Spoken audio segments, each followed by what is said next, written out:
वजीर आजम शहबाज शरीफ के दौरे सऊदी अरब के मौके पर एक ही तैयार हुआ है, एक गाना, एक तराना तैयार हुआ है, जरा वो भी आप देखिए, उसके बोल सुनिए।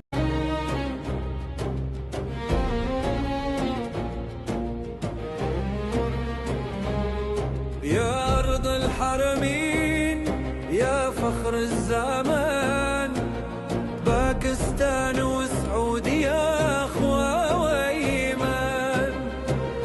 في قلب الرياض نقش العهد الأمان تحالف قلوب وسيف واحد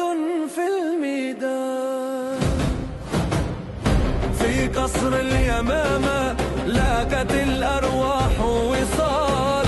محمد بن سلمان ومحمد شهباز مثال تاريخ من 80 عاما يضيء الليالي شراكة عزم إخاء في كل مجال.